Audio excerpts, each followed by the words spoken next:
지금 전 세계가 한 도시의 이름을 외치고 있습니다. 그 도시의 이름은 바로 부산입니다. 단지 관광지나 항만의 도시로 알려졌던 이곳이 이젠 인류가 잃어버린 공존의 철학을 되찾은 도시로 불리고 있습니다. 바다 한가운데 인간의 접근조차 불가능하다고 알려진 생명체 향고래.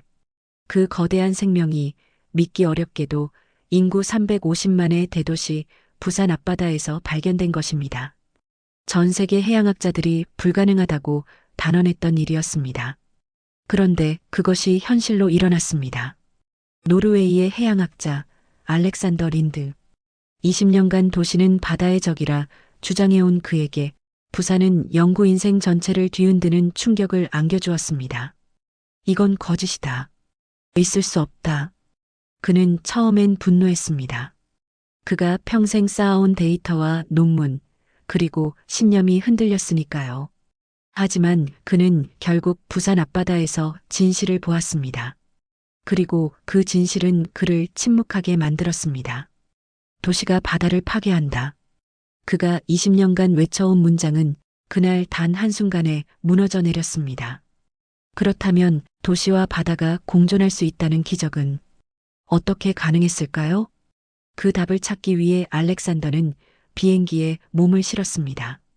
그가 본 부산은 단순한 도시가 아니었습니다. 그곳은 사람의 마음이 자연의 언어가 된 곳이었습니다. 이제부터 도시와 바다가 함께 숨쉬는 기적의 현장, 부산의 이야기를 들려드리겠습니다. 알렉산더 린드는 노르웨이 베르겐 해양연구소의 수석 연구원이었습니다. 그의 연구 주제는 단 한 가지였습니다. 도시는 바다를 파괴한다. 그는 전 세계의 항구 도시를 돌며 데이터를 수집했습니다. 런던, 뉴욕, 도쿄, 상하이. 어디를 가든 결과는 같았습니다. 도시가 클수록 바다는 병들었습니다. 그는 언제나 같은 결론을 적었습니다. 도시 문명의 불빛 아래 생명은 사라진다. 그의 삶은 냉철한 수치와 통계로 가득했습니다. 그에게 자연은 관찰의 대상이었지 감정의 대상이 아니었습니다. 하지만 어느 날 그의 메일함에 들어온 단 한 통의 사진이 모든 걸 바꿨습니다. 부산 앞바다에서 향고래 포착. 그 한 줄의 문장이 그의 연구를 뒤흔들었습니다. 향고래는 수심 1000m 이상의 깊은 바다에서만 살아갑니다. 소음과 오염, 인공빛을 극도로 싫어하는 존재입니다. 그런데 350만 인구의 대도시 앞바다에서 발견되었다니요? 그건 생태학적으로 불가능했습니다. 알렉산더는 처음에 이 사진을 조작이라 의심했습니다.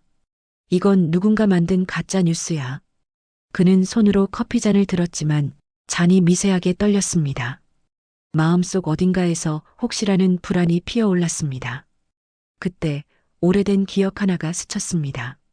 12살 때 고향 해안가에 떠밀려온 돌고래 사체를 본 날이었습니다. 배를 가르자 안에는 수많은 플라스틱 조각이 들어 있었습니다. 그의 어머니는 어린 그를 꼭 안으며 말했습니다. 마이클, 사람들이 바다를 아프게 했구나. 그날의 장면이 떠오르자 그는 자신이 20년간 무엇을 증명하려 했는지 돌아보게 되었습니다. 나는 도시를 비난하기 위해 연구해 온 게 아니었다. 단지 바다가 다시 살아나길 바랐을 뿐이었다. 하지만 그의 머릿속은 여전히 혼란스러웠습니다. 부산? 그곳은 세계 6위 규모의 항만도시이며 수천 척의 선박이 드나드는 산업 중심지입니다. 그런 곳에 향고래라니 말이 안 됐습니다. 편집장에게 전화를 걸었습니다. 부산 사건 말인데 현장에 가서 확인하겠습니다. 좋아요. 하지만 3일 안에 끝내요. 단순 화재 기사면 바로 정리해야 하니까. 3일. 그에게 주어진 시간은 너무 짧았습니다. 그는 창밖으로 눈 덮인 피오르드를 바라보며 중얼거렸습니다. 그래, 진실이라면 증명해보자. 내 연구가 틀렸다는 걸 직접 내 눈으로 확인하자. 그는 노트를 펼쳤습니다. 표지에는 이렇게 적혀 있었습니다. 도시는 바다의 적이다. 그는 그 문장 위에 천천히 줄을 그었습니다. 그리고 그 옆에 새 문장을 썼습니다. 부산 예외일 수 있을까? 비행기가 인천공항을 향해 이륙했습니다. 하얀 구름 사이로 햇살이 스며들었고 그의 마음은 이상하게 두근거렸습니다. 만약 정말 도시와 바다가 공존할 수 있다면 내가 믿어온 세상은 얼마나 작았던 걸까? 부산 김해공항에 내리자 그는 바다 냄새가 섞인 공기를 깊게 들이마셨습니다. 그 냄새는 매연이 아니라 생명의 냄새였습니다. 첫날 그가 도착한 곳은 해운대였습니다. 수많은 사람들로 붐비는 백사장. 하지만 어딘가 조용한 질서가 있었습니다. 아이들이 모래성을 쌓고 어르신들이 천천히 산책했습니다. 누구도 서두르지 않았습니다. 그는 속으로 중얼거렸습니다. 이 도시는 숨을 쉬고 있다. 그 순간 그는 알 수 있었습니다. 이 도시는 다른 곳과 다르다는 걸. 이곳에는 법보다 앞선 양심의 규칙이 존재하고 있었습니다. 그리고 그것이 바다를 살리고 있었습니다. 알렉산더가 부산에 도착한 지 이틀째 되는 날이었습니다. 그는 카메라 한 대와 노트를 들고 새벽 바다로 향했습니다. 호텔 창밖으로 보이는 부산의 항만은 이른 시간부터 분주했습니다. 수많은 배들이 오가고 항만 크레인이 움직이고 바다 위에는 하얀 물안개가 피어오르고 있었습니다. 하지만 이상했습니다. 그 어디에도 혼돈이 없었습니다. 거대한 도시의 일상이 마치 한 곡의 음악처럼 조화롭게 흘러가고 있었습니다. 그는 그 광경을 보며 중얼거렸습니다. 이건 기계적인 통제가 아니야. 무언가 사람들 사이에 암묵적인 질서가 있다. 그의 첫 취재지는 수영만 요트 경기장이었습니다. 세계 여러 나라를 다녀봤지만 이렇게 깨끗한 항만은 처음이었습니다. 쓰레기 하나 보이지 않았고 바람에 실려오는 것은 바다 냄새뿐이었습니다. 심지어 해변가엔 자원봉사자들이 바다를 바라보며 조용히 쓰레기를 줍고 있었습니다. 그는 그중 한 명에게 다가가 물었습니다. 이 일은 누가 시키는 겁니까? 봉사자는 미소를 지으며 대답했습니다. 아무도요. 그냥 우리가 하는 겁니다. 이 바다는 우리 가족의 밥상이자 우리의 숨이거든요. 그 짧은 한마디에 알렉산더는 잠시 말을 잃었습니다. 그동안 유럽에서 보았던 환경운동은 대부분 정부나 단체가 주도하는 형식적 캠페인이었습니다. 하지만 부산에서 본 것은 달랐습니다. 그건 명령이 아니라 습관, 규제가 아니라 양심이었습니다. 그는 노트에 적었습니다. 이 도시는 바다를 통제하지 않는다. 대신 바다와 약속한다. 그는 항만 관계자와의 인터뷰를 요청했습니다. 인터뷰를 맡은 이는 30년 경력의 항만청 직원 박정수 과장이었습니다. 알렉산더가 물었습니다. 이렇게 많은 배들이 드나드는데 오염은 어떻게 관리합니까? 박 과장은 차분하게 대답했습니다. 우린 법으로 막지 않습니다. 대신 사람들에게 믿음을 줍니다. 배를 대는 선주들은 스스로 책임을 지지요. 누군가 한 번이라도 기름을 흘리면 그 사람은 이 바다를 떠날 수밖에 없다는 걸 알기 때문입니다. 왜죠? 부산 사람들은 서로의 바다를 더럽히는 걸 부끄럽게 여기거든요. 그 말이 알렉산더의 가슴을 깊게 울렸습니다. 그는 그 문장을 그대로 노트에 옮겨 적었습니다. 이 도시의 질서는 법이 아니라 부끄러움에서 시작된다. 그날 저녁 그는 광안리 해변을 찾았습니다. 해가 저물고 도시의 불빛이 하나둘 켜졌습니다. 하지만 놀라운 건 그 불빛조차 바다를 방해하지 않았다는 것이었습니다. 빛의 강도가 일정했고 색온도가 따뜻했습니다. 그는 곁에 있던 시민에게 물었습니다. 도시의 조명이 왜 이렇게 부드럽습니까? 그 시민은 웃으며 말했습니다. 고래가 놀라지 않게 조정된 겁니다. 몇 년 전부터 부산시와 시민들이 함께 조명 밝기를 줄였어요. 밤에도 바다 생명들이 안심하고 숨 쉴 수 있도록요. 그 대답에 알렉산더는 한동안 말을 잇지 못했습니다. 그가 알고 있던 도시의 빛은 언제나 생명을 멀어지게 하는 것이었습니다. 하지만 이곳의 빛은 생명을 지켜주고 있었습니다. 그는 노트에 또 하나의 문장을 적었습니다. 부산의 불빛은 사람을 위한 것이 아니라 생명을 위한 것이다. 다음 날 그는 다시 새벽 바다로 향했습니다. 이번엔 향고래가 목격된다는 오륙도 인근이었습니다. 바람이 세차게 불었지만 파도는 맑고 깊었습니다. 그리고 그 바다 위에서 그는 평생 잊지 못할 장면을 마주했습니다. 멀리서 거대한 그림자가 움직였습니다. 처음엔 착시라고 생각했습니다. 그러나 이내 바다를 가르는 거대한 몸통이 수면 위로 솟아올랐습니다. 향고래였습니다. 그 순간 그는 온몸의 시간이 멈춘 듯한 감각을 느꼈습니다. 수십 년간 연구를 해왔지만 그 어떤 실험실에서도 이런 생명의 위험을 본 적이 없었습니다. 고래는 도시의 소음에도 전혀 놀라지 않았습니다. 오히려 사람들을 바라보듯 천천히 숨을 내쉬었습니다. 그 숨결이 바다 위로 피어오를 때 알렉산더의 눈에서는 눈물이 흘렀습니다. 그는 속삭이듯 중얼거렸습니다. 바다가 사람을 용서했다. 그날 밤 그는 자신의 논문 원고를 꺼내 들었습니다. 도시는 바다의 적이다라고 적힌 문장을 가만히 바라보았습니다. 그리고 펜을 들어 그 문장을 완전히 지워버렸습니다. 대신 새로 썼습니다. 도시가 바다를 품을 때 생명은 돌아온다. 그 문장은 단순한 보고서의 결론이 아니었습니다.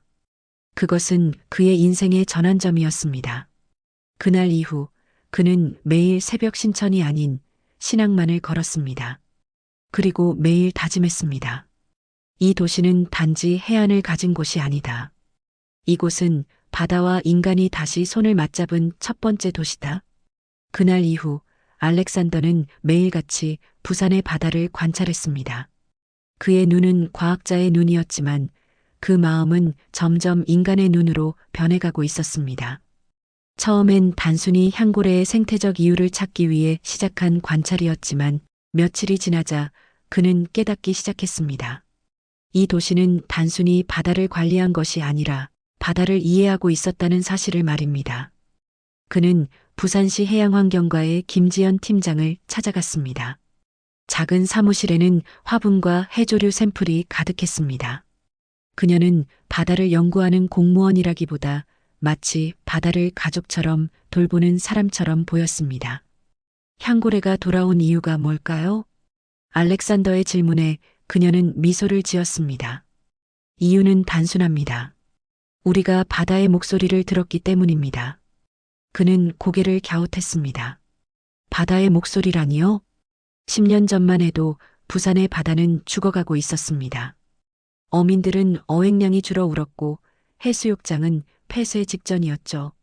그때 시민들이 먼저 나섰습니다. 바다를 지키자고요. 시가 먼저가 아니라 시민이 먼저였습니다. 그녀는 오래된 서류철을 꺼내 보였습니다. 그 안에는 바다 살리기 자원봉사 신청서, 해양정화 기록, 시민 모임 사진이 빼곡히 들어 있었습니다. 그는 그 서류를 천천히 넘기며 말했습니다. 이건 행정이 아니군요. 사람의 이야기입니다. 맞아요. 우린 캠페인을 한 게 아니라 습관을 바꾼 겁니다. 매주 토요일 가족 단위로 바다를 걸었고 아이들은 쓰레기를 줍는 대신 조개를 관찰했습니다. 환경교육이 아니라 생활이 된 거죠. 그녀는 창밖의 바다를 가리켰습니다. 보이시죠? 저기 저 해안선. 그곳은 시민들이 직접 만든 인공습지예요. 고래가 돌아오기 전 물고기부터 돌아왔습니다. 그리고 새들이 다시 날아왔습니다. 마지막에 고래가 온 겁니다. 그건 우리가 바다의 신뢰를 되찾았다는 증거였어요. 그 말에 알렉산더는 잠시 말을 잃었습니다. 그는 평생 데이터를 통해 원인을 찾는 사람이었지만 이 도시의 결과에는 인간의 마음이라는 변수가 숨어 있었습니다. 그날 밤 그는 숙소 창가에서 부산항의 불빛을 바라보았습니다. 배들이 오가고 도시가 살아 움직였지만 그 소음 속에는 평화가 깃들어 있었습니다. 그는 속으로 중얼거렸습니다. 이 도시는 바다를 이용하지 않는다. 바다와 대화한다. 다음 날 그는 자갈치 시장을 방문했습니다. 시장 특유의 활기찬 소리, 생선 비린내, 상인들의 웃음소리. 그 속에서도 이상하게 탐욕이 느껴지지 않았습니다. 한 상인이 그를 반갑게 맞이했습니다. 외국 사람이네. 못 찾소?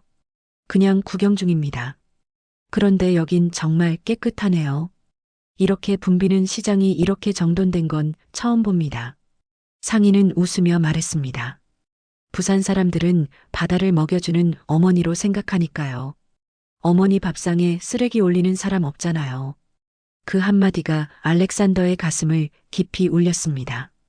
그는 그 자리에서 메모를 꺼내 적었습니다. 부산의 어민들은 바다를 자원이라 부르지 않는다. 그들은 바다를 어머니라 부른다. 그는 이 말을 유럽 학회에 발표해야겠다고 다짐했습니다. 왜냐하면 지금까지의 환경 논의는 모두 데이터와 규제에 갇혀 있었기 때문입니다. 하지만 이 도시는 감정으로 환경을 바꾸고 있었습니다. 그날 저녁 그는 수영만에 위치한 한 초등학교를 방문했습니다. 아이들이 직접 만든 바다 그림 전시회가 열린다는 소식을 들었기 때문입니다. 전시장에는 수십 장의 그림이 걸려 있었습니다. 파란색 바다 위에서 웃고 있는 고래, 쓰레기를 치우는 아이, 그리고 바다는 우리 집이에요라고 적힌 문장. 그는 그 문장 앞에서 오랫동안 서 있었습니다. 그 아이들이야말로 미래의 증거였습니다. 이 도시는 법이 아니라 교육이 아닌 삶으로 환경을 지키는 곳이었습니다. 전시회가 끝나고 한 아이가 조심스럽게 그에게 다가왔습니다. 아저씨, 진짜 고래 본 적 있어요? 알렉산더는 미소 지으며 대답했습니다. 응, 봤단다. 그리고 그 고래가 내가 그린 이 도시를 좋아했단다. 아이의 눈이 반짝였습니다.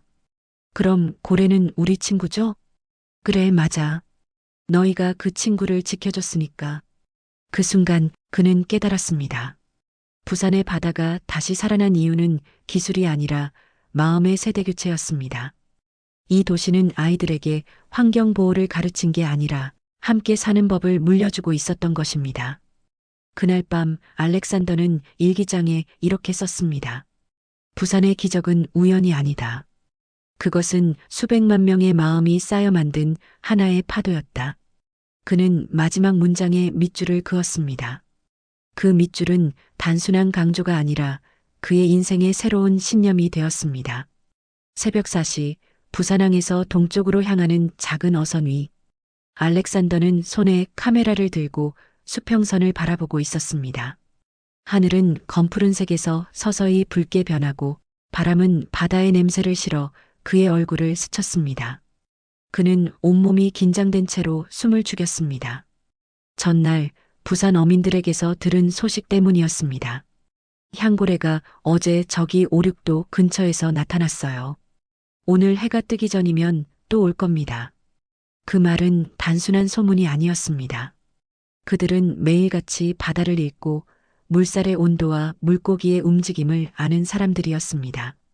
그의 과학적 계산보다 그들의 감각이 훨씬 정확하다는 것을 그는 이미 알고 있었습니다.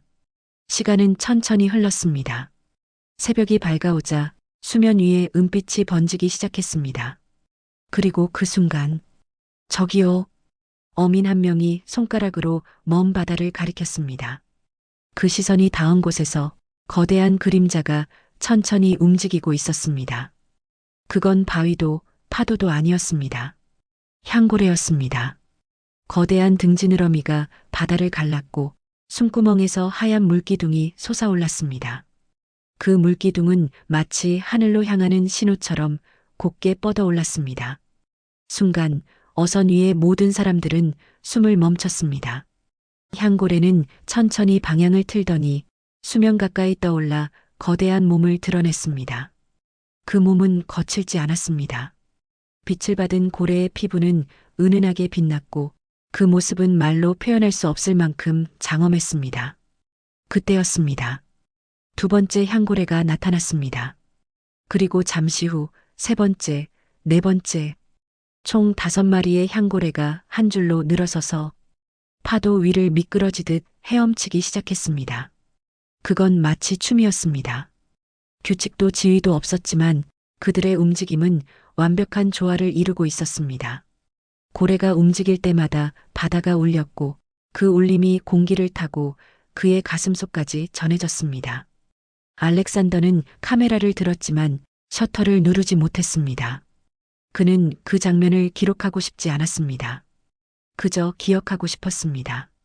그의 눈으로, 그의 마음으로 이 장면을 새기고 싶었습니다. 고래 무리가 어선 근처로 다가왔습니다. 어민들은 조용히 손을 모았습니다. 그들은 환호하지 않았습니다. 고래를 마치 오래된 친구처럼 맞이했습니다. 왔구나, 또 왔구나. 누군가의 낮은 목소리가 바람에 섞여 들렸습니다. 그 순간 알렉산더는 깨달았습니다. 이건 우연한 만남이 아니었습니다. 이건 약속의 재회였습니다. 인간이 바다를 존중하기 시작한 뒤 바다가 인간을 다시 찾아온 것이었습니다. 향고래는 잠시 멈추더니 꼬리를 수면 위로 높이 들어 올렸습니다. 그리고 한 번, 두 번 천천히 물을 쳤습니다.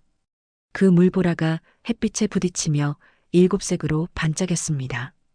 그 순간 세상이 잠시 멈춘 듯 했습니다. 알렉산더는 눈가를 닦으며 속삭였습니다. 고래가 춤을 추고 있습니다. 그는 갑판에 무릎을 꿇고 두 손을 모았습니다. 평생 데이터를 믿었던 그가 처음으로 기적을 믿고 있었습니다. 어민 한 명이 미소 지으며 말했습니다. 이건 고래의 감사 인사예요. 우리가 만든 소음 방지 구역 덕분에 이 바다가 다시 고요해졌거든요. 그 말에 알렉산더는 깜짝 놀랐습니다. 소음 방지 구역? 네, 고래는 소리를 들으며 삽니다. 우리가 배의 프로펠러 속도와 어망 기계의 회전수를 낮췄어요. 이젠 바다가 예전처럼 조용합니다. 그 설명을 듣는 순간 알렉산더의 눈앞에서 하나의 문장이 떠올랐습니다. 인간이 기술을 낮추자 자연은 다시 노래하기 시작했다. 그는 그것이야말로 문명과 자연이 공존할 수 있는 진정한 방식이라고 생각했습니다. 향고래의 무리가 서서히 멀어질 때 바다 위에는 오직 바람과 물소리만 남았습니다. 그 고요함 속에서 알렉산더는 느꼈습니다. 이건 단순한 자연 현상이 아니라 인류와 바다가 다시 연결된 순간이다. 그는 펜을 꺼내 노트에 이렇게 적었습니다. 고래가 돌아온 이유는 바다가 깨끗해졌기 때문이 아니다. 인간의 마음이 다시 맑아졌기 때문이다. 그 문장을 쓰는 그의 손이 미세하게 떨렸습니다. 그 떨림은 두려움이 아니라 존경이었습니다. 그날 밤 그는 호텔방 창가에 앉아 바다를 바라보았습니다. 멀리서 등대의 불빛이 깜빡이고 파도는 여전히 고요하게 밀려오고 있었습니다. 그는 마음속으로 다짐했습니다. 나는 이제 자연을 연구하는 사람이 아니라 자연에게 배우는 사람이 되겠다. 그 결심은 그의 인생을 완전히 바꾸는 시작이었습니다. 그리고 그 다음 날 그는 바다로 향하기 전 일기장 첫 줄에 이렇게 적었습니다. 부산의 바다는 인간이 만든 가장 아름다운 시답. 그날 밤 알렉산더는 향고래가 남긴 물보라가 여전히 눈앞에 맴도는 듯 했습니다. 그는 호텔방 창가에 앉아 한참을 바다 쪽으로 시선을 두었습니다. 도시는 고요했고 바다는 숨쉬듯 잔잔했습니다. 그는 처음으로 자신이 연구해온 바다의 언어가 인간의 언어보다 훨씬 정직하다는 사실을 깨달았습니다. 그는 오랜 습관처럼 노트북을 켜고 향고래의 음파 데이터를 분석하기 시작했습니다. 주파수 그래프에 복잡한 곡선이 나타났습니다. 그것은 단순한 초음파 신호가 아니었습니다.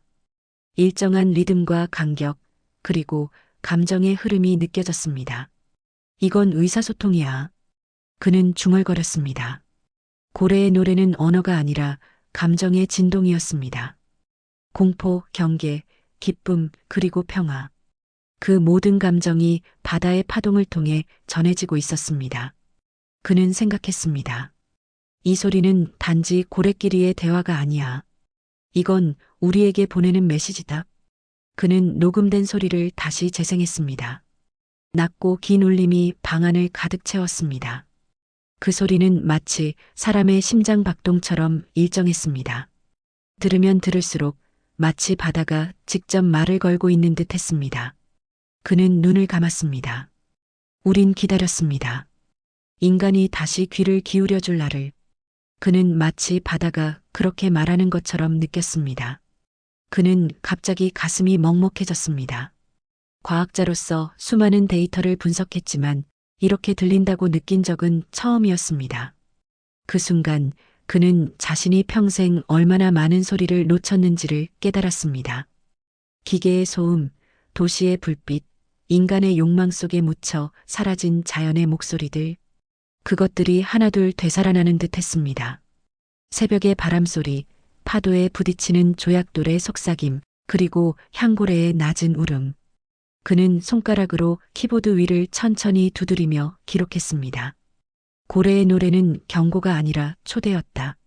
그들은 우리에게 다시 함께 숨쉬자고 말하고 있었다. 다음 날 그는 부산해양연구소를 찾아갔습니다.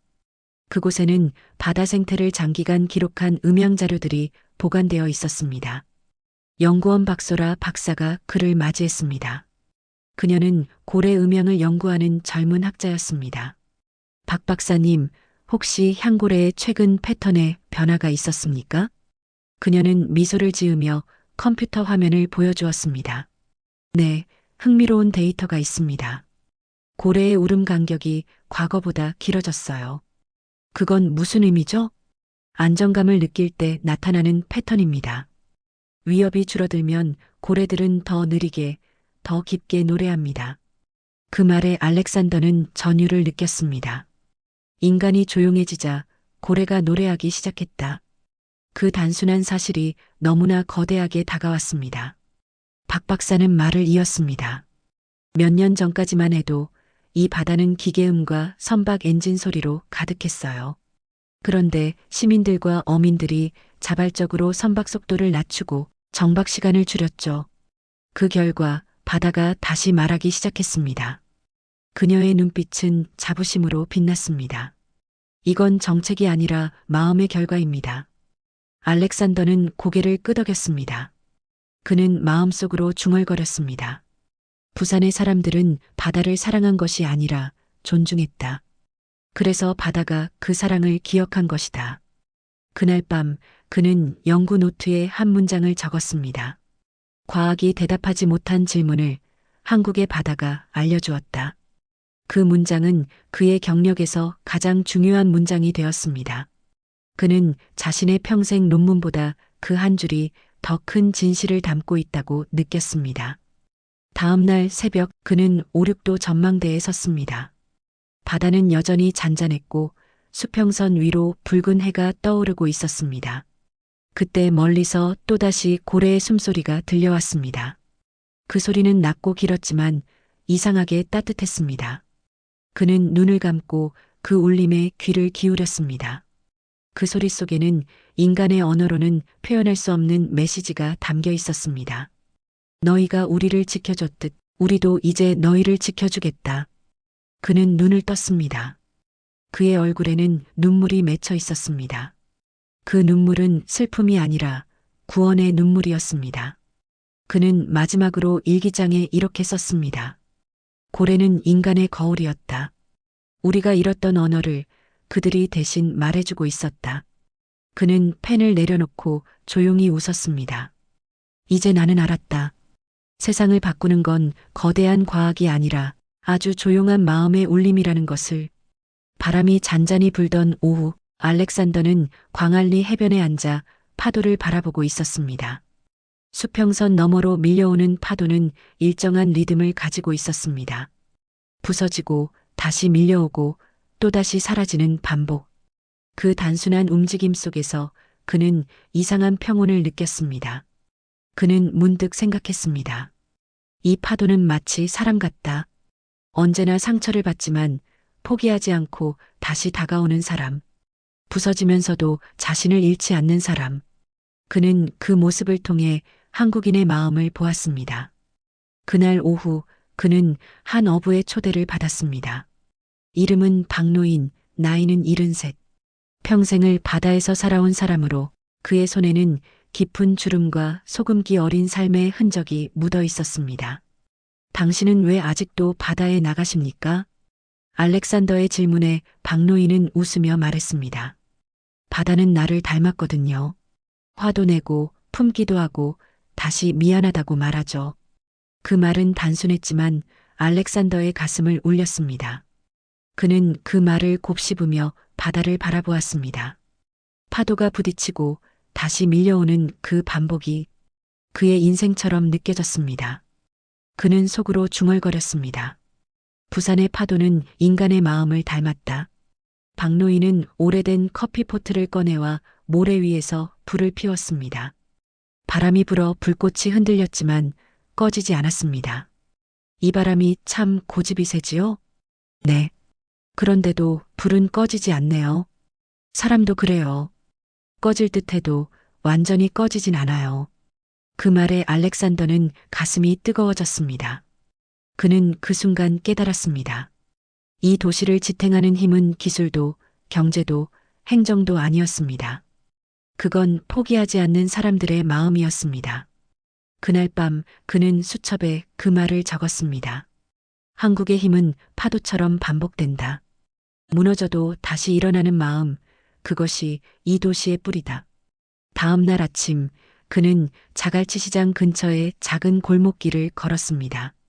새벽 햇살이 좁은 골목 사이로 비치고 빨래가 펄럭이며 사람들의 하루가 시작되고 있었습니다. 작은 가게 앞에서는 아주머니들이 서로 인사를 나누며 바다에서 막 들어온 생선을 정리하고 있었습니다. 오늘은 많이 잡혔어요? 그럭저럭요. 그래도 바다가 오늘은 미소 지었어요. 그들의 대화는 짧았지만 그 안에는 바다와 함께 사는 사람들의 철학이 담겨 있었습니다. 그들은 바다를 정복하려 하지 않았습니다. 그저 함께 살아가는 법을 배워왔던 것입니다. 알렉산더는 그 모습을 지켜보다가 말했습니다. 여러분은 바다를 두려워하지 않나요? 한 아주머니가 손에 든 칼을 멈추며 말했습니다. 두려워하지 않아요. 그건 가족이니까요.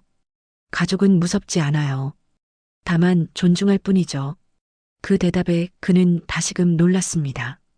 유럽에서는 자연을 극복의 대상으로 보았지만 이곳에서는 자연이 관계의 대상이었습니다.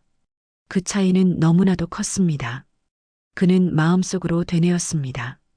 이 도시는 바다와 싸우지 않았다. 그저 이해하려고 노력했을 뿐이다. 그날 오후 그는 해운대 전시관에서 부산시가 진행한 바다 공존 프로젝트 자료를 살펴보았습니다. 공존, 양보, 복원이라는 단어가 눈에 띄었습니다. 그는 그것을 보며 깨달았습니다. 이 도시의 성공은 거창한 기술이 아니라 서로의 공간을 인정한 겸손함에서 비롯된 것이었습니다. 저녁이 되자 그는 광안대교 위에 올랐습니다. 노을이 바다를 붉게 물들이고 있었습니다. 그는 손에 든 카메라를 내려놓고 그 장면을 눈에 담았습니다. 바다는 여전히 살아있었고 그 바다 위에서 사람들은 웃고 있었습니다. 그는 그 모습을 바라보며 속삭였습니다. 이 도시의 파도는 인간의 마음을 닮았다. 상처받아도 무너져도 다시 살아나는 사람들. 그들이 바로 이 도시의 바다였다. 그날 밤 일기장에 그는 이렇게 적었습니다. 부산은 바다의 도시가 아니라 마음의 도시였다. 그들의 파도는 물이 아니라 사람의 의지였다. 그리고 그는 천천히 펜을 내려놓았습니다. 그의 눈빛은 더 이상 연구자의 눈이 아니었습니다. 그는 어느새 부산의 한 시민이 되어 있었습니다. 알렉산더는 부산에 머문 지 어느덧 한 달이 되어가고 있었습니다. 그의 마음속에는 여전히 향고래의 숨결이 남아 있었고 그 숨결이 그를 매일 아침 바다로 이끌었습니다. 그는 어느 날 부산시 해양자원보호센터를 방문했습니다. 그곳에서 만난 사람들은 모두 평범한 시민들이었습니다. 직업도 나이도 제각각이었지만 그들의 손끝엔 한 가지 공통점이 있었습니다. 바다를 향한 책임감이었습니다. 센터의 책임자 김태호 씨는 50대의 평범한 회사원이었습니다. 그는 출근 전 새벽마다 해변을 돌며 떠밀려온 쓰레기를 치우고 있었습니다. 이건 제 일이 아닙니다. 그런데 제 양심은 이걸 해야 한다고 말하죠. 그의 눈빛은 단단했습니다. 알렉산더는 물었습니다. 이런 일을 하는 이유가 있습니까? 그는 잠시 바다를 바라보더니 대답했습니다. 저 바다는 저를 키웠습니다. 이젠 제가 그 바다를 지켜야 할 차례입니다. 그 짧은 대답 속에 그는 묵직한 철학을 느꼈습니다. 이 도시의 힘은 거창한 구호나 슬로건이 아니라 한 사람의 일상적인 선함에서 비롯된다는 것을 깨달았습니다. 그날 이후 그는 김태호 씨를 따라다니며 하루를 함께했습니다. 새벽 5시, 아직 어둠이 남은 바닷가에서 그는 장화를 신고 조용히 움직였습니다. 조개 껍질 사이에 끼어 있는 플라스틱 조각을 하나하나 주워 담았습니다. 파도에 젖은 손끝이 시렸지만 그의 표정에는 미소가 떠 있었습니다. 이 바다에 다시 고래가 돌아온 건 우리가 완벽해서가 아닙니다. 우리가 부끄러워했기 때문이에요. 그의 그 말은 알렉산더의 가슴을 깊게 울렸습니다. 그는 속으로 되뇌었습니다. 부끄러움이 이 도시의 도덕이다. 그날 오후 알렉산더는 또 다른 인물을 만났습니다. 남포동의 작은 카페를 운영하는 청년 이서준이었습니다. 그는 가게 한쪽에 고래 기부함을 만들어 놓고 있었습니다. 이건 뭐죠? 손님들이 음료 한 잔 살 때마다 100원을 바다복원 기금으로 기부해요. 그걸 왜 합니까? 돈보다 큰 걸 없거든요. 이 바다가 깨끗해야 우리가 웃을 수 있잖아요. 그의 웃음은 투명했습니다. 알렉산더는 그 모습에서 도시의 미래를 보았습니다. 그는 속으로 기록했습니다. 부산의 미래는 제도에 있지 않다. 미래는 사람들의 자발적인 선의 위에 자란다. 저녁이 되자 그는 자갈치 시장을 다시 찾았습니다. 해가 저물며 시장의 불빛이 켜졌고 어부들은 하루의 고된 일을 마치고 항구로 돌아오고 있었습니다. 그들의 얼굴은 피곤했지만 그 눈빛은 고요하고 자부심으로 가득했습니다. 그는 한 어부에게 물었습니다. 당신은 바다에서 가장 무서울 때가 언제입니까? 그는 잠시 생각하더니 대답했습니다. 바다가 화났을 때요. 그땐 우리가 뭘 잘못했는지 돌아봐야 합니다. 그 짧은 대답에 알렉산더는 놀랐습니다. 유럽의 어부들이 파도를 두려워한다고 말할 때 부산의 어부들은 바다의 기분을 살핀다고 말했습니다. 그 차이는 겸손이었습니다. 그는 그 겸손이 바로 공존의 핵심이라는 걸 깨달았습니다. 그날 밤 그는 부산항에 앉아 일기장을 펼쳤습니다. 그리고 천천히 펜을 들었습니다. 이 도시는 거대한 영웅이 만든 것이 아니다.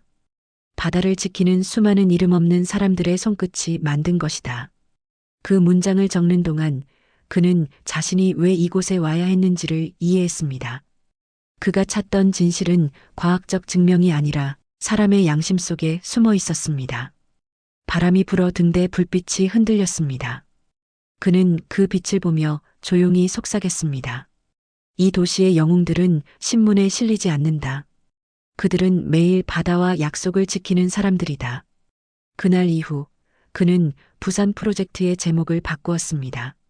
기존의 제목은 도시와 바다의 충돌이었지만 그는 새로 이렇게 적었습니다. 부산, 인간과 바다가 함께 숨쉬는 곳. 그 문장은 그가 이 도시에서 본 모든 것을 함축하고 있었습니다. 그는 깨달았습니다. 진짜 영웅은 조용히 자신의 자리에서 세상을 지키는 사람들이라는 것을. 알렉산더가 부산에 머문 지 40일째 되는 날, 그는 이 도시를 떠날 준비를 하고 있었습니다. 짐은 가벼웠지만 마음은 무겁고 복잡했습니다. 그의 다큐멘터리 촬영은 이미 끝났지만 그의 여정은 끝나지 않았습니다. 그는 호텔 창가에 앉아 창밖을 바라보았습니다. 광안대교가 불을 밝히고 바다는 고요히 숨쉬고 있었습니다. 그 빛은 인공이 아니라 마치 사람의 온기처럼 느껴졌습니다. 그는 노트북을 켜고 마지막 일기를 열었습니다. 나는 이 도시에서 인간의 미래를 보았다. 이곳의 사람들은 문명 속에서도 자연을 잃지 않았다. 그리고 그들이 만들어낸 가장 위대한 기술은 배려였다. 그는 천천히 손가락을 움직이며 이어썼습니다. 처음 부산에 왔을 때 나는 의심했습니다. 도시가 바다를 품는다는 건 불가능하다고 믿었지요. 하지만 지금은 그 반대입니다. 이 도시는 증명했습니다. 인간이 욕심을 내려놓을 때 자연이 우리 곁으로 다시 돌아온다는 것을. 그는 잠시 글을 멈추고 창밖을 바라봤습니다. 멀리서 등대의 불빛이 깜빡이고 있었습니다. 그 불빛은 마치 누군가가 잊지 말라고 말하는 듯 했습니다. 그는 미소를 지으며 중얼거렸습니다.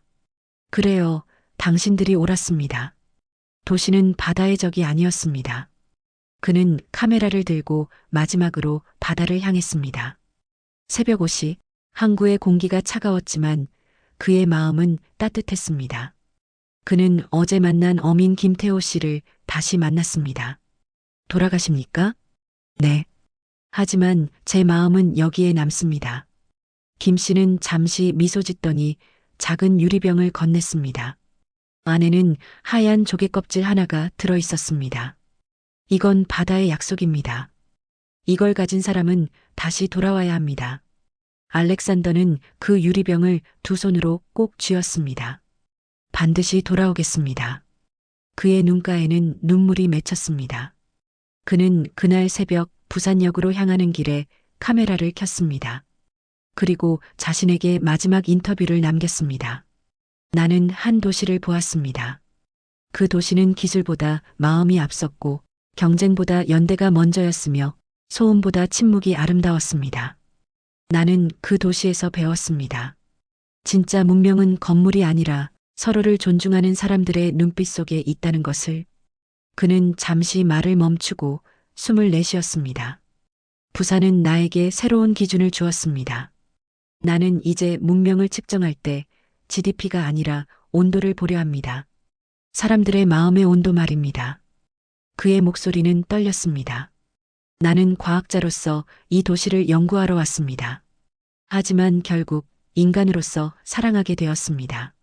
그가 말을 마치자 잠시 정적이 흘렀습니다.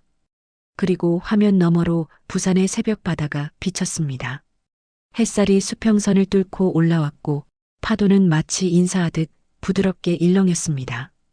그는 마지막으로 카메라를 향해 속삭였습니다. 이 도시는 나를 바꿨습니다. 그리고 언젠가 세상도 이 도시를 보며 바뀔 것입니다. 그날 오후 그는 김해공항으로 향했습니다. 비행기 탑승 전 그는 유리병을 꺼내 들었습니다. 햇빛이 조개 껍질을 비추자 그 안에서 반짝이는 빛이 퍼졌습니다. 그는 조용히 말했습니다. 이건 단순한 조개가 아닙니다. 이건 부산이라는 이름의 마음입니다. 비행기가 하늘로 떠오르자 그는 창밖으로 바다를 바라봤습니다. 그 아래에는 여전히 푸른 물결이 끝없이 이어지고 있었습니다. 그는 속삭였습니다. 부산 고맙습니다. 당신 덕분에 나는 인간을 다시 믿게 되었습니다. 그는 비행기 안에서 마지막으로 일기장에 이렇게 적었습니다. 부산은 바다를 통해 인간을 가르쳤다. 그리고 나는 그 바다에서 다시 나 자신을 찾았다. 그 문장은 그가 남긴 마지막 기록이었습니다. 그리고 그 문장은 훗날 그의 다큐멘터리의 마지막 내레이션으로 사용되었습니다. 영상의 마지막 장면에서 향고래 한 마리가 바다 위로 솟구쳤습니다. 그 순간 화면에는 그의 목소리가 울려 퍼졌습니다. 이곳은 부산입니다. 인간이 바다를 사랑한 것이 아니라 바다가 인간을 용서한 도시입니다. 그 목소리는 잔잔했지만 그 울림은 전 세계를 흔들었습니다. 알렉산더가 떠난 지 1년이 흘렀습니다. 부산의 하늘은 여전히 푸르고 바다는 여전히 살아있었습니다. 하지만 무엇보다도 달라진 것은 사람들의 마음이었습니다. 그가 남긴 다큐멘터리, 부산, 인간과 바다가 함께 숨쉬는 곳은 전 세계 80개국에서 방영되었습니다. 영상이 끝나면 어김없이 울음이 터졌고 많은 이들이 그곳이 진짜 문명의 도시다라고 말했습니다.